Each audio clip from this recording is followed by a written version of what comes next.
नमस्कार दोस्तों, स्वागत है आप सभी का हमारे channel the mystical beyond science में।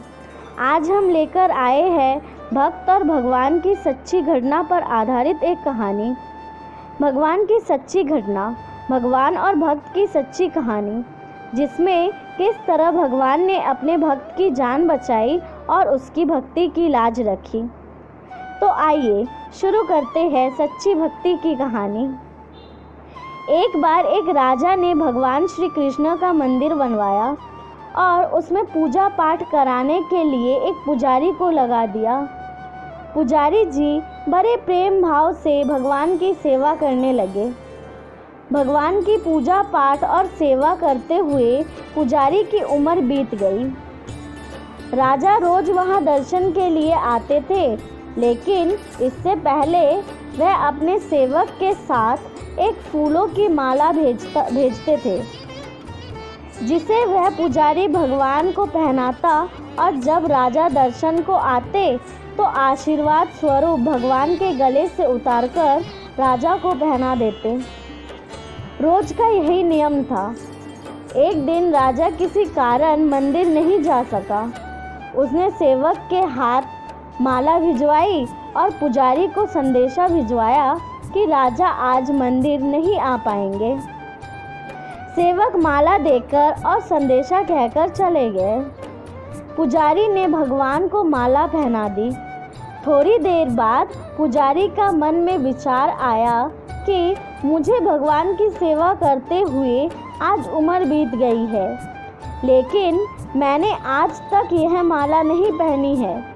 सांसों का क्या भरोसा, कब रूठ जाए। भगवान ने आज मुझ पर कृपा करी है, तो क्यों ना ये माला आज मैं ही पहन लूं। ऐसा सोचकर पुजारी ने वह माला भगवान के गले से उतारकर खुद पहन ली।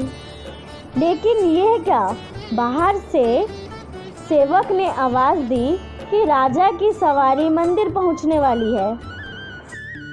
अचानक सेवक की आवाज़ सुनकर और राजा के ऐसे अचानक आ जाने से पुजारी जी घबरा गए कि कहीं राजा ने मुझे माला पहने देख ली तो क्रोधित होंगे और मुझे दंड देंगे। ऐसा सोचकर पुजारी जी ने वह माला अपने गले से निकालकर भगवान को फिर से पहना दी और जब राजा मंदिर में आए तो वही माला भगवान के गले से निकालकर राजा को पहना दी।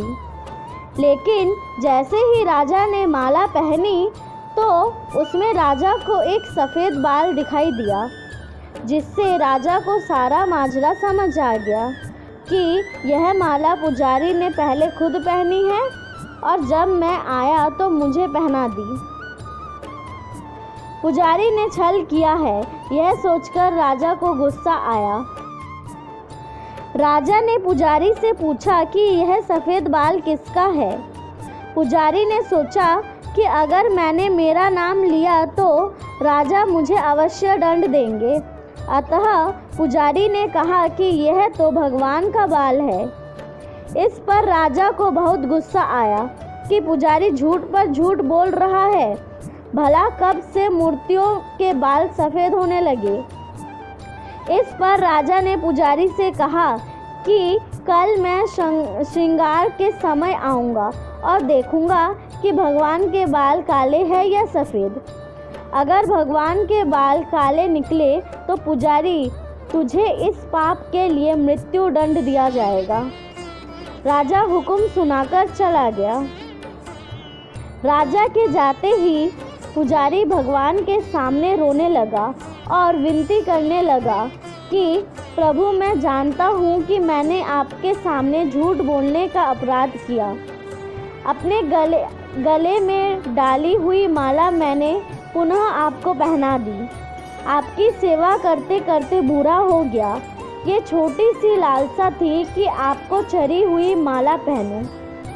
इसी लोभ लालसा में यह अपराध हुआ। मेरे प्रभु, पहली बार ये लोभ हुआ और विपत्ति आ पड़ी। हे मेरे नाथ, कृपया आप ही मुझे बचाइए, नहीं तो कल राजा मुझे फांसी पर चढ़ा देंगे। पुजारी सारी रात रोते रोते मंदिर में ही सो गए। सुबह हुई तो राजा आए और भगवान का श्रृंगार स्वयं करने के लिए बोला। पुजारी डर के मारे एक कोने में खड़ा था। राजा ने जैसे ही ठाकुर जी का मुकुट हटाया तो आश्चर्यचकित रह गया, क्योंकि ठाकुर जी के सारे बाल सफ़ेद थे। राजा को लगा कि पुजारी ने जान बचाने के लिए बालों को सफ़ेद कलर से रंग कर दिया होगा। अतः राजा ने बालों की जांच करने के लिए ठाकुर जी का एक बाल पकड़कर जोर से खींचा तो वहां से रक्त की धार बहने लगी। यह सब देखकर राजा घबरा गया और ठाकुर जी भगवान के पैर पकड़ लिए और क्षमा याचना करने लगा। तभी मूर्ति से आवाज़ आई कि राजा, तुमने आज तक मुझे मूर्ति ही समझा, इसीलिए मैं आज भी तुम्हारे लिए मूर्ति ही हूँ। पुजारी मुझे साक्षात भगवान समझता है। उसकी श्रद्धा की लाज रखने के लिए और तुझे समझाने के लिए मुझे अपने बाल सफ़ेद करने पड़े और रक्त की धार बहानी पड़ी। राजा ने भगवान और पुजारी दोनों से माफ़ी मांगी और अपने राजमहल लौट गया। अगर मान लिया तो भगवान और ना मानो तो पाषाण। अगर मन में सच्ची श्रद्धा हो तो भगवान पत्थर में संप्राण होकर भी भक्त से मिलने आ जाते हैं। आशा करती हूँ कि आपको ये खूबसूरत कहानी बहुत पसंद आई होगी। अगर आपके पास भी ऐसी ही कहानियाँ हो तो हमें कमेंट करके ज़रूर बताइए और हमारे channel the mystical beyond science को सब्सक्राइब करना ना भूलिए। भगवान आप सभी की इच्छाओं को पूर्ण करे। हरे कृष्णा।